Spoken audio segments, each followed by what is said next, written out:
Okay, I'm here with Sandalford Chief Winemaker Paul Boulden.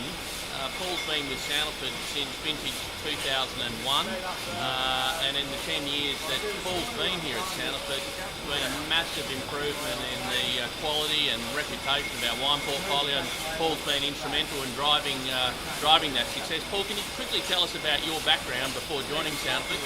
Also, just briefly, the main achievements that we've been able to make in the 10 years since you've been Chief Winemaker here. Yeah, well, Brian, I was a Rosewood agricultural graduate from the University of Adelaide with a Bachelor of Applied Science in Winemaking. I started my career in the 80s in McLaren Vale and have worked all over the world basically. Bordeaux, Spain, Tarrawarra, Stoniers, Yalumpa for 5 years, and then came over here to Western Australia in the mid-90s and as you said, started at Sandalford in 2001.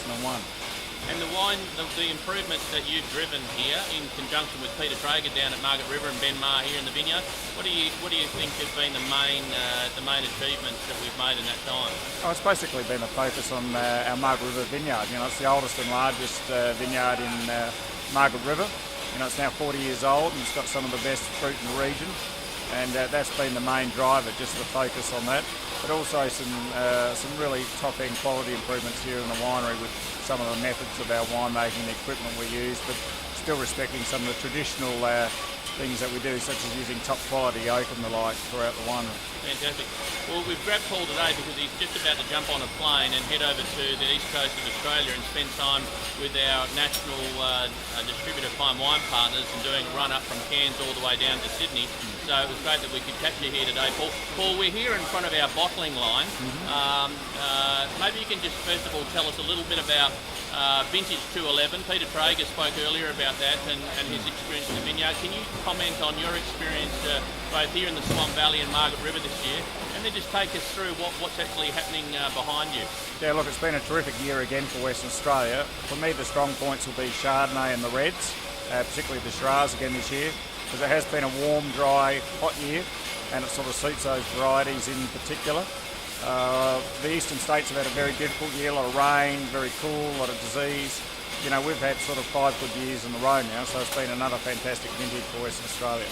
It seems that Western Australia's had some great vintages over the last 10 years, and it's seldom that we've actually had a poor vintage. How do you think the 2011 vintage is going to stack up against some of the great vintages over the last 10 years from Western Australia, in particular 202, 205? How's it comparing from where you sit? Yeah, it's warmer than 2002. It's probably almost identical to 2007, and of course that was a year where we saw some great Reds and Chardonnays come out. So that's the way I'm looking at it this year for those sort of wines. Okay. Well, we're in April, right at the end of April, and Prince William and Kate are getting married today. So, but at the end of April, it's quite unusual that wines from the current vintage are being bottled. I mean, if you read reports, there's producers on the east coast of Australia still picking fruit. Here we are bottling finished wine. Can you tell us a little bit about what's happening behind you here and what wine we're bottling? Well, this is the first wine maybe in Western Australia to be bottled this year. It's our 2011 Element Late Harvest, and this is a medium sweet wine, and it's a low alcohol wine as well. And it's usually the first wine that we bottle each year because it's got to be fresh and fruity, and you know, it's really just a matter of getting it in the bottle and getting it out the market straight away. It's traditionally, late harvest has been synonymous with Riesling. What are the varietals that are making up this blend? This now is just fruit from the Swan Valley. It's actually from our own Caversham Estate vineyard, and it's virtually 100% Verdelho. And most of this wine is sold where? Largely this wine here is sold certainly in the domestic market, but mainly in Western Australia, particularly around Perth. Burswood is a very big customer for this wine, so we've got some big key accounts with this wine. Okay, Paul, you're heading over to the east coast. Whereabouts are you travelling to over the next couple of weeks, and what's going to be the focus of your time? Well, the focus really is on Queensland, and starting in Cairns and then down to the Sunshine Coast for a couple of days, and then in Brisbane itself for a couple of days.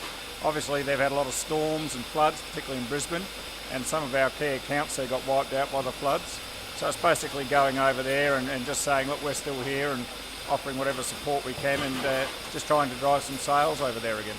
Okay, and when you get back to Perth, what's going to be your focus for the winter period? What generally happens here from a winemaker's roll during, say, May through to, August, September, and when the vines are fairly dormant? What is going to be the focus of your time? Yeah, the focus here in the winery now is we'll be bottling every month, so that takes 1 to 2 weeks every month. Mainly putting the reds into bottle from the last year or two that we've made, and then getting on with some of the fresher wine styles from this year's vintage, like Semillon, Sauvignon Blanc and Verdelho, and then later in the year some of the reds for early drinking. So it's basically a focus on bottling and getting wines to oak that have been made from this year, and blending and other such things. Okay, one last question before we let you go. Is there a particular wine or two that you think wine club members should be on the lookout for when they're released in the next few months? Have you got a particular red or white and a particular style that you think is going to be a real winner for Sandalford from vintage 211? Yeah, look, I think just coming up now, we've just released the 2010 Margaret River range Shiraz.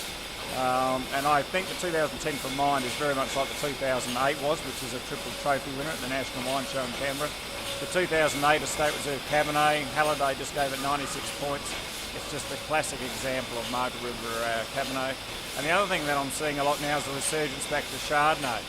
And I think our Estate Reserve Chardonnay 2009, which is currently on the books, is just for the price. It's a cracking wine. Well, Margaret River is originally synonymous with Chardonnays and originally the big heavy oaky styles, but that's changed a bit, hasn't it? How would you describe the 209? Well, look, we've restrained a lot of things these days with Chardonnay to make it more in the modern sort of style. So the alcohol is now less than 14%. There's no malolactic fermentation anymore. The oak percentages have been halved to around 20 to 30% new. It's just a tighter, finer, more elegant structure. There's still oak there and it's still full-bodied, but it's just a lot more restrained and sort of consumer-friendly. But, Chardonnay is the greatest white grape in the variety in the world, and it's one we should be returning back to. Fantastic. All right, well, we better let you go. You're about to jump on a plane, so thanks very much. And Wine Club members can come out and catch up with Paul when next you're out here at Sandalford Estate. Thanks, Paul. No worries, Grant. Cheers.